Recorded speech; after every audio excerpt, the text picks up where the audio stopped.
Célestien, un jeu de Aaron Westblum, édité chez Blam, un jeu familial pour 2 à 6 joueurs. Dans Célestien, nous allons faire des voyages intergalactiques.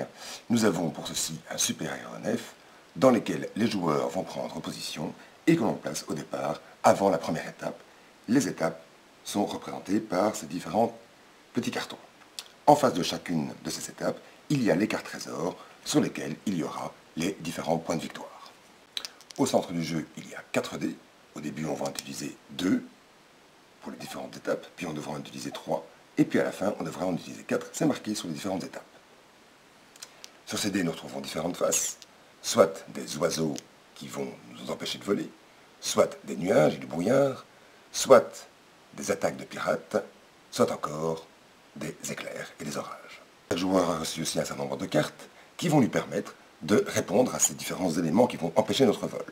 Nous avons le paratonnerre, nous avons l'anti-oiseau, nous avons la boussole pour nous diriger, et nous avons le canon anti-pirate. Avant de commencer le tour, il va y avoir un capitaine et des passagers. Le capitaine va être désigné, et c'est lui qui va pouvoir lancer les dés, le nombre de dés qu'il faut pour pouvoir aller sur l'étape suivante. L'aéronef est juste là. Pour aller sur l'étape suivante, ici, nous allons devoir lancer 2 dés. Je lance les 2 dés, et je tombe sur 2 crans. Une fois que les dés sont lancés, dans ce cas-ci, il faudra 2 cartes pirates pour contrebalancer les effets de ces dés. Le capitaine regarde son jeu mais ne dit rien. Les autres joueurs vont décider s'ils restent dans l'aéronef et qu'ils font confiance au capitaine pour l'amener au bon port, ou bien au contraire, s'ils descendent. S'ils descendent du bateau, de l'aéronef, ils prennent leur pion, ils le déposent sur leur petit jeton de la même couleur, et ils peuvent prendre la première carte trésor du tas en question, mais eux ne sont plus dans le voyage. Les autres joueurs qui décident de rester dans le bateau font confiance au capitaine. Quand tout le monde a décidé si oui ou non il est resté, le capitaine va pouvoir se défausser et peut-être répondre aux éléments.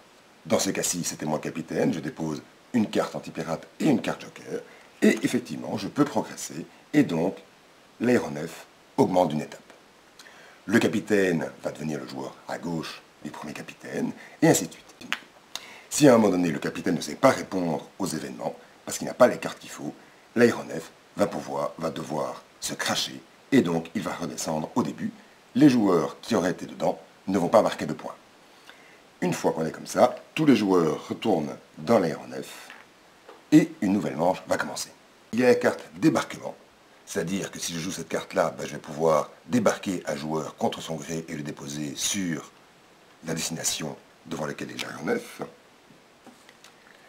La carte jetpack qui me permet, en cas de crash de l'aéronef, de sauter de l'aéronef et d'utiliser mon propre système de propulsion et donc de ne pas me cracher mais de pouvoir descendre de l'aéronef suffisamment tôt. Il y a la carte itinéraire bis qui permet au capitaine de relancer les dés. Et la carte coup dur qui là va obliger le capitaine à relancer tous les dés qui avaient une face neutre. Dès qu'un joueur au début d'une manche peut prouver qu'il a 50 points, il a gagné la partie. Si jamais il y a plusieurs joueurs qui ont 50 points à un moment, c'est celui qui a le plus de points qui gagne. Voilà, bon amusement.